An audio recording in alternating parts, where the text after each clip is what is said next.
सदा न्याय और ईमानदारी पर चला है मेरा परिवार। मेरी बहन ने और मैंने कभी किसी के साथ कोई विश्वासघात नहीं किया। ऐसे परिवार में जन्म लेने वाली मेरी बहन के ऊपर ऐसा आरोप लगा रहा है, तेरी हिम्मत कैसे? यीशु मसीह के लिए किसी मनुष्य को बदलने के लिए एक क्षण ही काफी है। किसी अवस्था को बदलने के लिए केवल एक क्षण ही काफी है। अपनी समस्याएं बस उसके समक्ष रख दीजिए। आपको समस्याएं बड़ी लगेंगी, पर यीशु उन अवस्थाओं को बदल सकता है।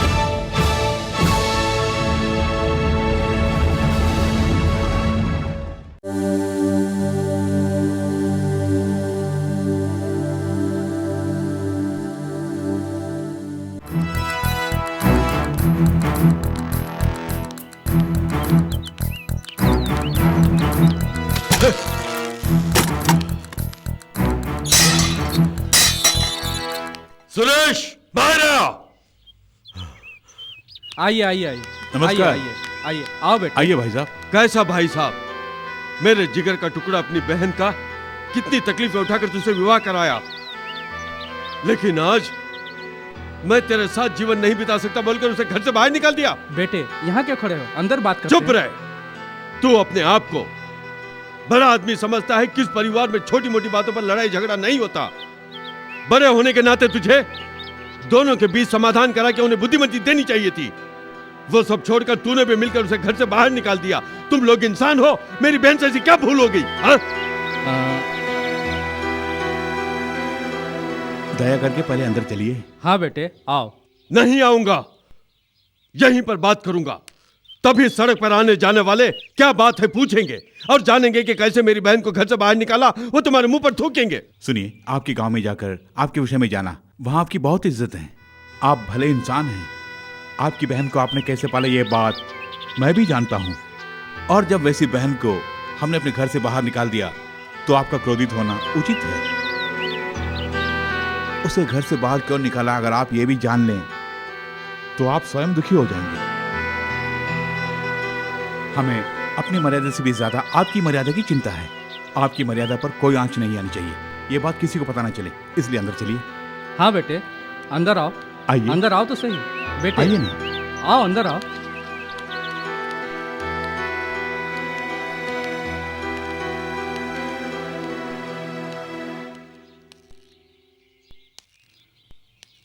अब बताओ।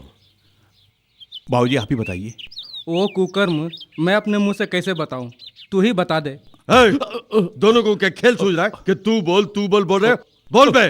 दरअसल आपकी बहन ने मुझसे विश्वासघात किया। विश्वासघात? विश्वासघात तेरे कहने का मतलब क्या है? उसका संबंध किसी और से। क्या कहा?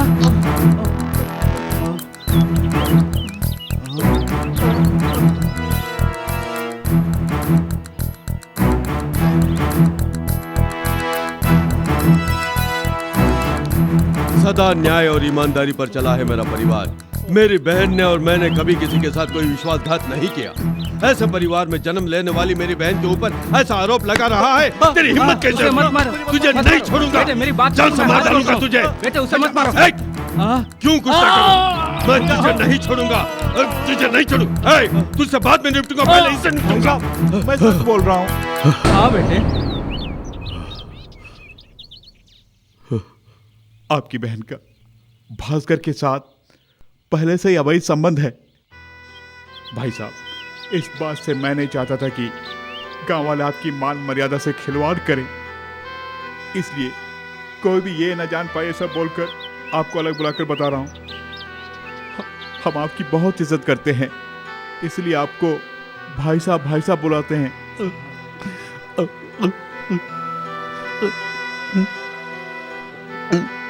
हाँ बेटे बात एकदम सच है।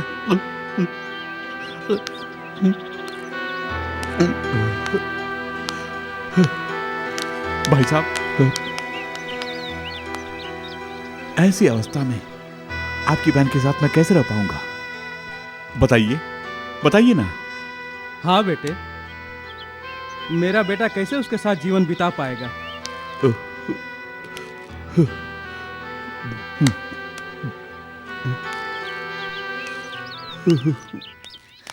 भैया नहीं भैया, छोड़िए भैया, मेरी बात मानिए।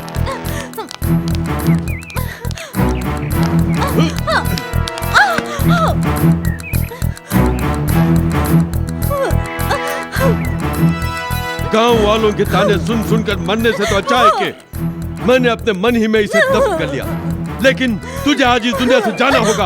आज रेलगाड़ी के नीचे आकर तुझे मरना होगा, मरना होगा।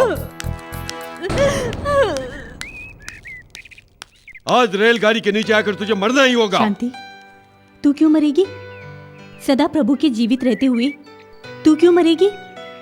समय से पहले तू क्यों मरेगी? ऐसा बोलने वाले प्रभु के जीवित रहते हुए तू क्यों मरेगी?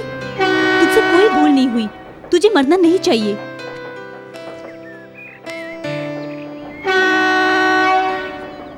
हे पिता, मेरे पिता परमेश्वर, मुझ पे जो मुसीबत आई है, जो मेरा अपमान हुआ है, ये सब तू अच्छी तरह जानता है। मैं क्यों अपमानित होकर जीऊं? मुझे तुझ पर विश्वास है, मेरी संतान कभी अपमानित नहीं होगी, ऐसा तूने कहा है। मुझे तेरे वचनों पर विश्वास है, क्योंकि मैं भी तेरी ही संतान हूं ना। मुझे मार्ग दिखा के उस मार्ग पर चला।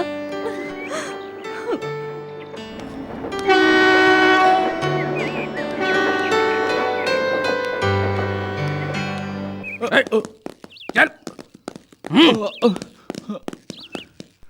बिठाओ उसे अंदर। चल बैठ। साहब, इन्हें लेकर कहाँ जा रहे हैं? एमसीए पढ़ाऊं बोल के डुप्लीकेट सर्टिफिकेट देकर 20,000 महीने के पगार पर ये काम कर रहा है, इसलिए सबूत के साथ इसे गिरफ्तार करके ले जा रहे हैं। ड्राइवर, गाड़ी चला।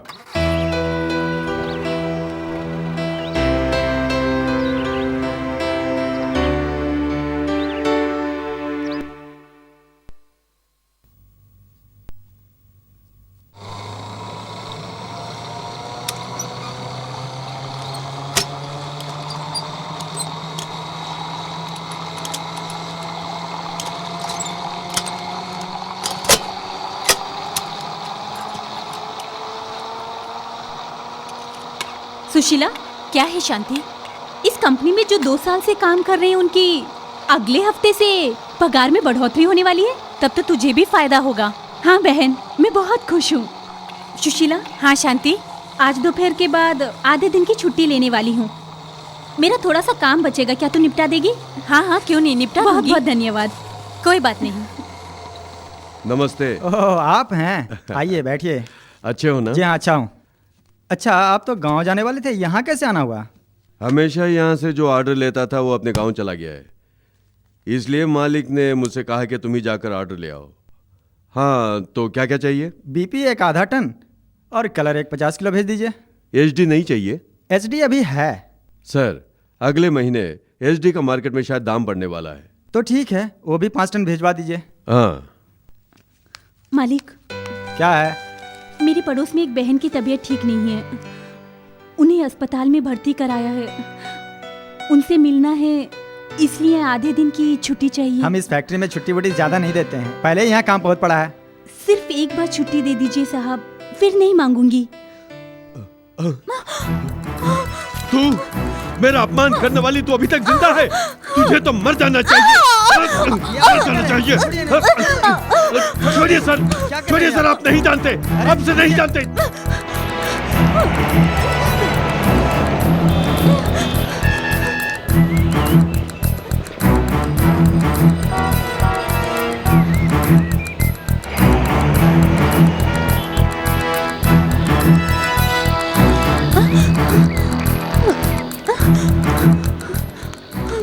शांति, भागते क्यों आ रही हो?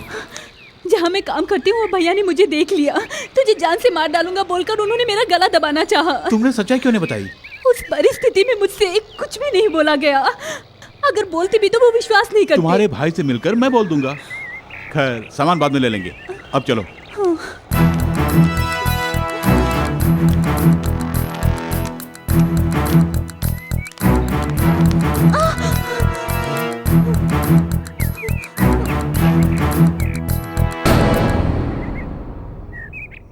बहनवी जी, आप इस बेशरम के साथ कैसे?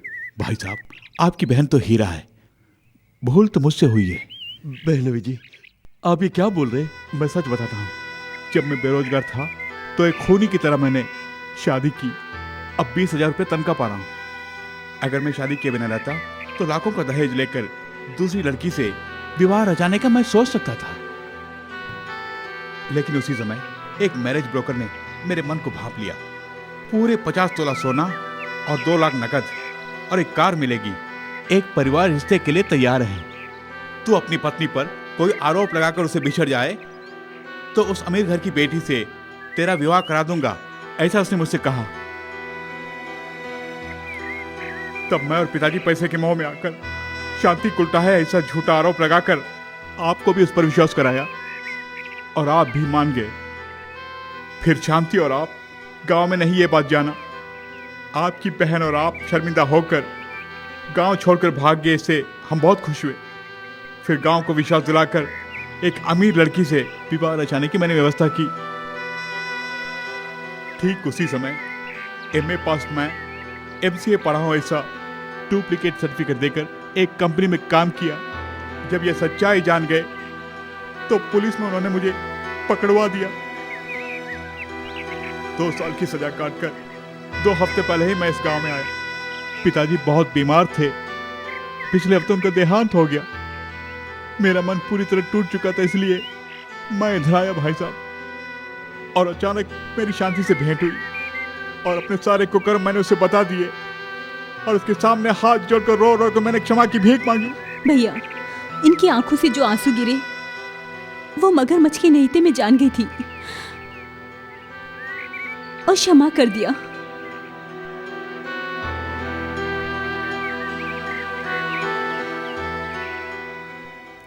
बहन, बिल्कुल सोने जैसी मेरी बहन को उल्टा है बोलकर मुझसे इसने विश्वासघात किया। ऐसा बोलने वाले को कैसे क्षमा कर दिया? भैया, मेरी परिस्थिति में यदि कोई और भी होती तो क्षमा करना वैसे काफी कठिन कार्य है, लेकिन मेरे हृदय में तो प्रभु स्वयं वास करते हैं। मैं उनके अन्यायों को कृपा से क्षमा करके वो अत्याचारों व पापों की ओर कभी न जा पाए, ऐसा करने वाला प्रभु मेरे मन में रहते हुए मैं कैसे क्षमा किए बिना रहती? भैया, भैया, मेरी प्रजा की आशा फिर कभी न टूटेगी, ऐसा कहने वाले प्रभु के इस वचन पर मैंने मन पूर्वक विश्वास रखा और उसी विश्वास ने मेरे आरोप को भी धो दिया और फिर से मुझे नया जीवन दिया। भैया, क्या बहन? अपराधों को क्षमा करना ही मनुष्य की महिमा है। ये भी प्रभु का ही सत्य वचन है। मुझे अपने प्राणों से ज्यादा चाहने वाले तुम पर भी वो महिमा उतर कर आए, ऐसी मेरी इच्छा है। तुम भी इन्हें क्षमा कर दो भैया। प्रभु को अपने हृदय में वास कराने वाली मेरी छोटी बहन, प्रभु तेरे हृदय में वास करता है जब मैंने जाना, मुझे बहुत गर्व हुआ।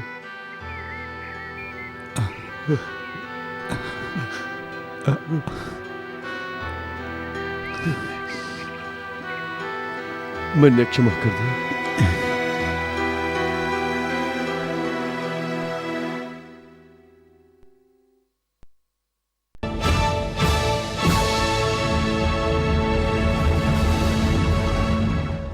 प्रिय बंधुओं, ये आपका चमत्कारी समय है। प्रभु यीशु आपके लिए एक विशेषमय चमत्कार करने वाला है। आपको किस कार्य में चमत्कार की आवश्यकता है, ये प्रभु जानता है। आप मन उदास न होने दीजिए। हो सकता है कुछ समस्याएं, परेशानियों के कारण मन टूटकर कि अब हमारा जीवन समाप्त हो गया, हर रोज ऐसी परेशानियों के बीच में कैसे जी पाऊंगा, अब कार्य पूर्ति कैसे हो पाएंगे। अपनी इन समस्याओं को आपने प्रभु के समक्ष रखा होगा, चाहे कैसी ही समस्या क्यों ना हो। यीशु आपके लिए चमत्कार करके आपके उल्टे कार्यों को सीधा कर देगा। हाँ प्रिय बंधुओं, आपके लिए जो आज प्रभु मुझसे बुलवाना चाहता है, बाइबल के वचन पढ़कर मैं आपके लिए प्रार्थना करना चाहता हूँ। योएल भविष्यद्वक्ता की पुस्तक 2 अध्याय 26वें वचन में प्रभु क्या कहता है पता है? तुम पेट भर कर खाओगे और तृप्त होंगे और अपने परमेश्वर यहोवा के नाम की स्तुति करोगे, जिसने तुम्हारे लिए आश्चर्य के काम किए हैं। मेरी प्रजा की आशा फिर कभी न टूटेगी। प्रभु कहता है, मेरी प्रजा की आशा फिर कभी न टूटेगी। कहीं मेरा अपमान तो नहीं होगा? अब मेरा जीवन समाप्त सोचकर क्या आंसू बहा रहे हैं? यीशु आपको देखकर कहता है, मेरी प्रजा की मेरी संतान की आपकी आशा फिर कभी न टूटेगी। आप अपमानित हों, वैसे वो आपको क्यों छोड़ेगा? सर्वबलशाली प्रभु आप पर प्रेम रखता है। आपके लिए उसने स्वयं क्रूस पर अपनी बलि चढ़ाई, तो आपको लज्जित अपमानित होने के लिए छोड़ देगा क्या? वो चमत्कार करेगा, भयभीत न होइए। हाँ प्रिय बंधुओं, कई साल पहले एक बहन के लिए मैं प्रार्थना करने के लिए जा रहा था। उस बहन की शादी हुए अभी केवल 3 साल ही हुए थे। सदा रक्षित होकर प्रभु का प्रेम पाकर जीने वाली संतान, प्रभु मुझे एक अच्छा जीवन प्रदान करेगा सोचकर कितने ही दिन तक प्रार्थना कर करके ही उसकी शादी हो पाई थी। चलो प्रभु मुझे आशीर्वाद देगा इस संतुष्टि के साथ यीशु ने उसे अच्छा जीवन दिया सोचकर पति के साथ जीने के लिए वो चली जाती है। पति जहां काम करता था वहीं पर जाकर वो रहने लगी। और देखिए, उस पति को शादी के बाद ही उस पति के विषय में जान पाए। उसका किसी और से भी संबंध था, अवैध संबंध था। वो अपनी पत्नी से प्रेम नहीं करता था, ना ही उसे प्रेम पूर्वक रखता था। 3 सालों में उसने कभी अपनी पत्नी को पत्नी नहीं समझा। घर में वो बस केवल नौकरानी की तरह ही मानता था। पत्नी से प्रेम के 2 शब्द नहीं बोलता था। काम से लौटते ही वो शराब पीता था। अपनी इच्छा अनुसार वो बाहर जाकर अय्याशी किया करता था। वो कभी भी समय पर घर वापस नहीं आता था। परिवार को परिवार न समझते हुए 3 साल ऐसी तकलीफें उस बहन ने सहन करी थी। मैंने कितनी ही प्रार्थनाएं की, प्रभु के समीप रही, प्रभु की गवाही थी। कितनी प्रार्थनाओं के बाद मेरी शादी हो पाई थी। सब जानते थे कि मैं प्रभु की संतान हूं, प्रभु की प्रार्थना करती हूं और मेरे लिए ही ऐसा पति। अब मेरा भविष्य क्या है? 3 साल तक प्रार्थना की, राहत देख देख कर आंखों में आंसू सूख गए। एक दिन भी उस पति ने अपनी पत्नी को पत्नी नहीं समझा और ना ही वो यीशु के मार्ग पर चला। ऐसे में भविष्य क्या है? उदास मन से अब साथ में जीने से क्या फायदा, ऐसा बोलकर उदास मन से रोने लगी।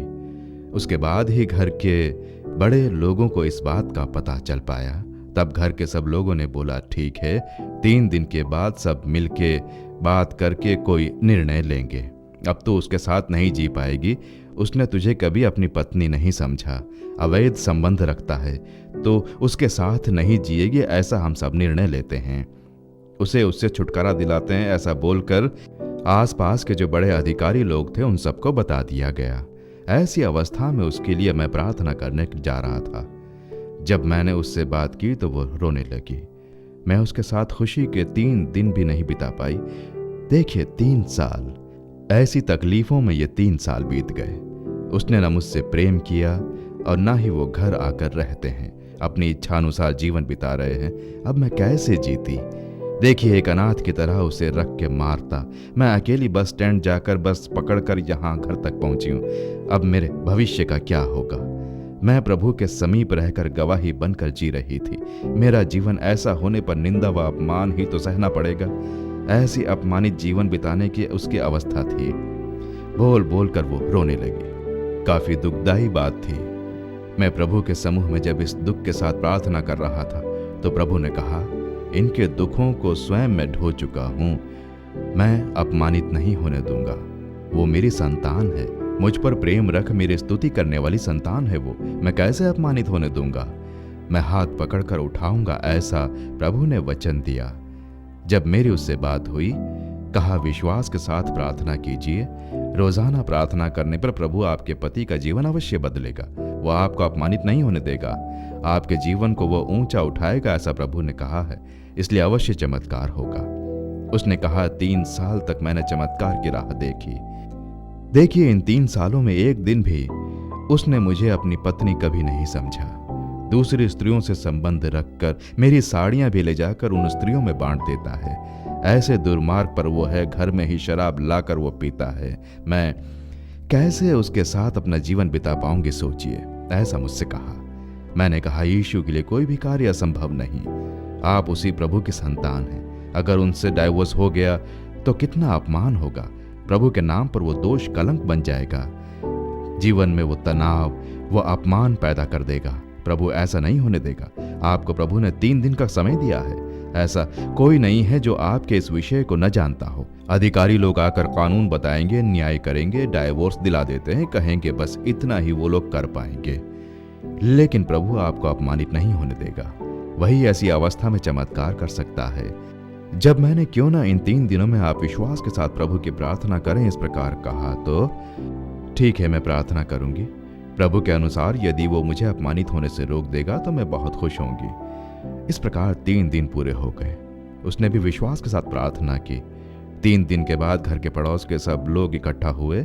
पति से बात करने के लिए सब मिलके उसके पास गए। उन्होंने जाके जब उसे देखा तो बाइबल पढ़ रहा था वो। उसने आकर कहा, 3 दिन पहले मैं कुछ और था और अब मैं कुछ और हूं। यीशु ने मेरा जीवन ही बदल डाला। अपनी पत्नी को मार के भगाने के बाद मैं पश्चाताप ढूंढने लगा। उस समय प्रभु ने मुझसे बात की और मुझे उठाया। जब मैं प्रार्थना सभा में गया तो प्रभु ने मुझे मेरा दुर्मार्ग दिखाया और मैंने रो रो कर मन बदला। अपनी पत्नी पर जो मैंने अत्याचार किए सब प्रभु के समक्ष रख दिए और अब मेरा हृदय बदल चुका है। मैंने नया जीवन पाया है। देखिए, यीशु ने जीवन ही बदल दिया। जब उसने ये कहा तो सब लोग उसे देखकर आश्चर्यचकित रह गए। 3 दिन के अंदर कैसे इतना बड़ा बदलाव। यीशु मसीह के लिए किसी मनुष्य को बदलने के लिए एक क्षण ही काफी है। किसी अवस्था को बदलने के लिए केवल एक क्षण ही काफी है। अपनी समस्याएं बस उसके समक्ष रख दीजिए। आपको समस्याएं बड़ी लगेंगी, पर यीशु उन अवस्थाओं को बदल सकता है। देखिए, अपनी संतान को उसने अपमानित नहीं होने दिया। उसे निराश जीवन से हाथ पकड़कर बाहर निकाला। उसके परिवार को आशीर्वाद देकर, उस परिवार के लिए चमत्कार कर, बच्चे वगैरह प्रदान कर गवाही में बदल दिया। मेरे जन कभी अपमानित नहीं होंगे। आप अगर सच्चे यीशु के संतान हैं तो आपको प्रभु कभी अपमानित नहीं होने देगा। क्या यीशु के साथ हैं? बाइबल पुस्तक पढ़कर, प्रार्थना कर, प्रभु के प्यारे बनकर उसके बताए मार्ग पर चलते हैं? सोच कर देखिए, यदि कहीं आप कोई मार्ग भटक जाते हैं तो प्रभु के आशीर्वाद से आप वंचित रह सकते हैं।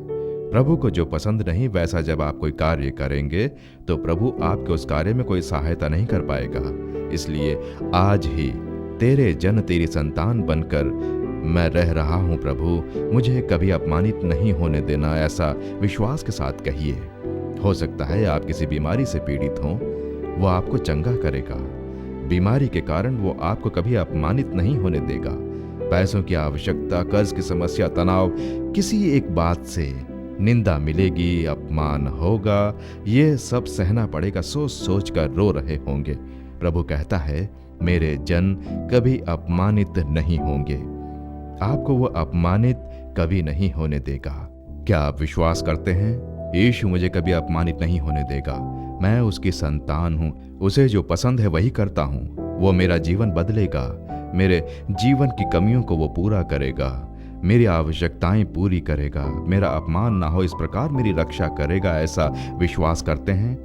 उसके प्रेम पर संदेह मत कीजिए। स्वयं को उसे समर्पित कीजिए। आप यीशु को अपना लीजिए। उसके साथ जीने के लिए वचनबद्ध रहिए। उसे स्वीकारिए। वो आपके लिए युद्ध करेगा। आपके लिए वो बोलेगा। आपके लिए वो सारे कार्य करेगा। हम प्रार्थना करते हैं। परमपिता, मेरे जन कभी अपमानित नहीं होंगे ऐसा वचन देने वाला यीशु है ना तू। कोई भी अवस्था तू बदल सकता है। परमपिता, कैसा भी कार्य हो उसे बदलकर तू अपनी संतान को प्रसन्न कर सकता है। आज मैं अपमानित होऊंगा, सबके सामने अपमान होगा, मैं अपनी समस्याओं के कारण बहुत अपमानित हो जाऊंगा, ऐसा सोचकर उदास मन से रोती अपनी संतान को देख। मेरे जन कभी अपमानित नहीं होंगे ऐसा तूने हमें वचन दिया है ना। उस वचन के अनुसार आज ही इन बच्चों के लिए तेरा चमत्कार दिखाई देना चाहिए। इस बेटे को तू अपमानित मत होने देना। वो तेरी ही संतान है ना, तेरे द्वारा सुरक्षित रहने वाली तेरी ही संतान है ना, इसलिए तेरी संतान कभी अपमानित नहीं होनी चाहिए। अब तेरी इस बेटी का कभी अपमान नहीं होना चाहिए। उस कार्य में तू चमत्कार कर पिता। अपनी संतान की मुक्ति की रुकावटों को दूर कर, उसकी आवश्यकताओं की पूर्ति कर। ये कैसी बीमारी आ गई है समाज में, अब मेरे लिए कैसी कैसी बातें करेंगे सोचकर उदास मन से रोती अपनी संतान को देख। तू अपनी संतान को कभी अपमानित नहीं होने देगा। यीशु के नाम पर उसे चंगाई प्रदान हो, नासूर बीमारी बलहीनता दूर हो जाए यीशु के नाम पर। प्राण लेने वाला बल, शत्रुओं का दुष्ट बल दूर हो जाए यीशु के नाम पर। मरणीय अवस्था बदल जाए यीशु के नाम पर। इसी समय इन्हें चमत्कारी चंगाई प्रदान हो, आवश्यकताओं की पूर्ति हो, विवाह के कार्य संपूर्ण हो जाए, संतान सुख से वंचित को संतान देकर उन्हें संतुष्ट कर दे। यीशु के नाम पर प्रभु तू अपने चमत्कार दिखा। अपनी संतान के इच्छित कार्यों में प्रभु चमत्कार कर। तू अपनी संतान को कभी अपमानित नहीं होने देगा, उसके लिए तेरा धन्यवाद। तूने अभी चमत्कार कर दिखाया, उसके लिए तेरा धन्यवाद। आज ही तेरी संतान के जीवन में बदलाव व चमत्कार दिखाई पड़ना चाहिए। यीशु मसीह के नाम पर प्रार्थना कर रहे हैं परमपिता, आमीन आमीन। For further details and prayer support, contact Jesus Redeems Ministries, Nallumavadi, Tuticorin District, 628211. Our phone number 04435454545. Email info@jesusredeems.org. Our website www.jesusredeems.com. God bless you.